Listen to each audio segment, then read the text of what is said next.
In the quiet suburbs of Prescott, Arizona, during the sweltering summer of 2017, a mystery began to unfold that would blur the lines between technology, coincidence, and the chillingly unexplained.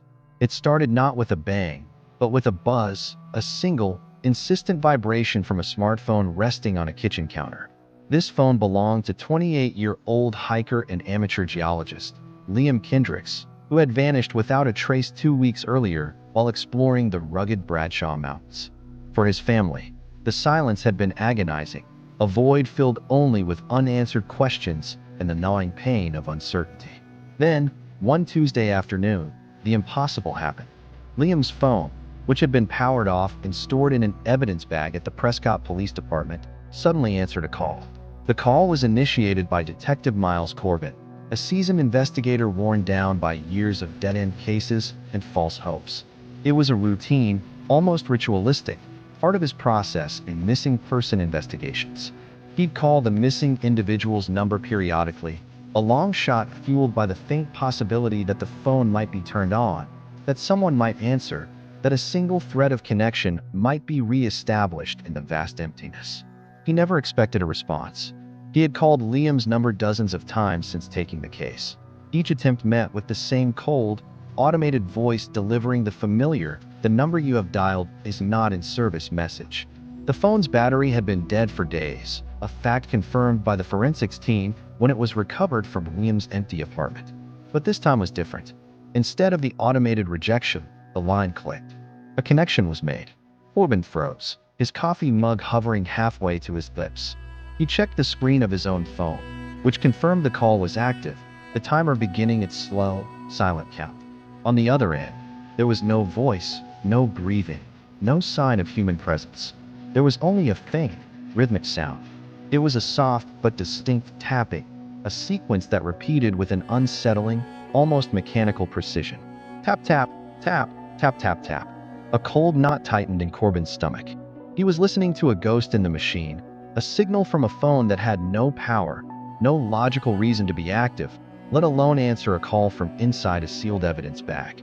The discovery sent a ripple of disbelief through the small police department. The forensics technician, a young and skeptical woman named Ava Chun, was the first to be summoned. She had personally bagged and tagged Liam's phone, noting its depleted battery and powered down state. When Corbin explained what had happened, her first reaction was logical dismissal. It had to be a network glitch, a crossed line, a bizarre but explainable technological anomaly. She retrieved the evidence bag from the secure locker, her movements sharp and efficient. Inside, Liam's phone lay inert, its screen as black and lifeless as it had been when she first sealed it. There was no physical way it could have answered a call. Yet, the call log on Detective Corbin's department-issued cell phone was irrefutable, showing a connected call lasting 1 minute and 47 seconds. Corbin insisted she listen to the recording he had made. As the eerie, rhythmic tapping filled the quiet forensics lab, Chin's skepticism began to erode, replaced by a creeping sense of unease. The sound was too clear, too deliberate to be random static or network interference. Tap, tap, tap, tap, tap, tap. It sounded like a code, a desperate, deliberate message broadcast from an impossible source. The pattern repeated over and over, a haunting loop that seemed to defy all known principles of technology. This was no longer just a missing person case. It had veered into the territory of the deeply strange, a modern-day ghost story playing out over cellular frequencies. The phone that answered itself became the central, baffling clue in the disappearance of Liam Kendricks. Investigators, now deeply unnerved, began to explore every possibility, no matter how outlandish. They brought in telecommunications experts who ran diagnostics on the network, searching for any record of a malfunction, a server error, or a potential hack. They found nothing. The network logs showed a standard, successful connection from Corbin's phone to Liam's handset. It was as if the phone had simply woken up for a moment, performed its one cryptic function, and then returned to its electronic slumber. The focus inevitably shifted back to the tapping itself. What did it mean? Was it a message from Liam? Or was it something else entirely, a digital echo from an event they couldn't comprehend?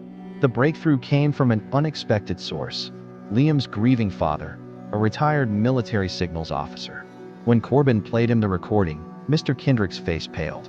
He recognized the cadence immediately. It wasn't random. It was Morse code, an old and nearly forgotten language of dots and dashes. He listened intently, his pen scratching furiously on a notepad as he translated the ghostly rhythm.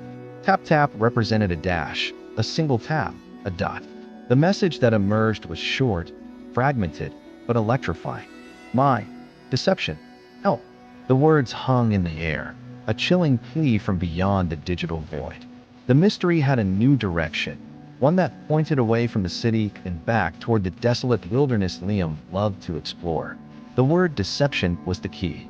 Detective Corbin and his team cross-referenced the name with geological surveys and historical maps of the Bradshaw Mountains, an area littered with hundreds of abandoned mines from the gold rush era.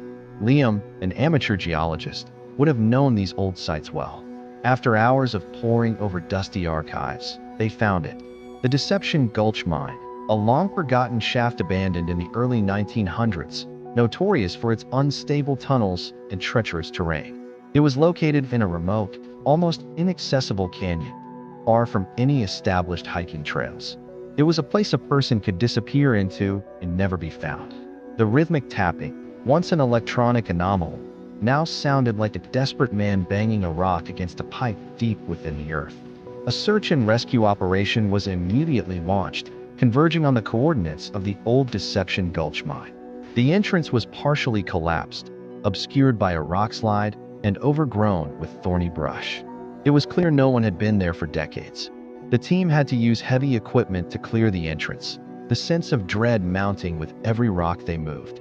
As they finally breached the opening, a wave of cool, stale air washed over them, carrying the faint, metallic scent of the deep earth. They ventured inside, their powerful flashlights cutting through the oppressive darkness. The main tunnel was unstable, with fallen timbers and loose rock making every step a calculated risk. Deep within the mine, nearly a quarter-mile from the entrance, they found him. Liam Kendricks was alive, but barely.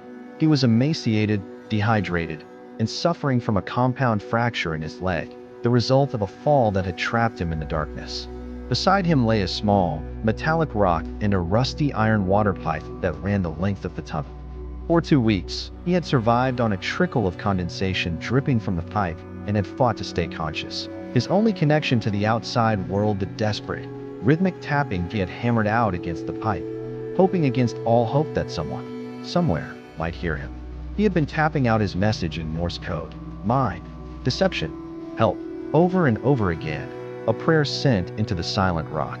But the central mystery remained, a question that science and logic could not answer. How did the sound of Liam tapping on a pipe, deep inside a mountain, get transmitted through a dead phone sitting in an evidence bag miles away? There was no rational explanation. No plausible theory could account for the phone powering on, accepting a call, and converting the faint, subterranean vibrations into a clear audio signal. The telecommunications experts were stumped, calling it a one-in-a-billion cascade of environmental and technical coincidences that they couldn't even begin to replicate. They spoke of quantum tunneling and sympathetic resonance, theoretical physics concepts that sounded more like science fiction than a police report. For Detective Corbett, the case was a stark reminder that some things lie beyond the reach of conventional investigation. He had solved the what and the where, but the how remained a chilling, inexplicable specter. The phone that answered itself was officially logged as an unexplained electronic anomaly, a sterile, bureaucratic term for a miracle, a ghost, or something in between. Liam Kendricks made a full recovery, forever changed by his ordeal. He never offered a supernatural explanation, attributing his survival to luck and his own resilience. Yet, the story of his rescue became a local legend, a chilling tale of a desperate call that was answered by a force that no one could name. The case file remains open in a way, not because a crime is unsolved, but because a fundamental question about the nature of our world remains unanswered. If you found this story as chilling and mysterious as we did, be sure to hit that like button and subscribe to our channel for more explorations into the unexplained. And don't forget to click the notification bell so you never miss a new video. Do you think it was a technological fluke, a supernatural intervention, or something else entirely? Let us know your theories in the comments below. Until next time, stay curious.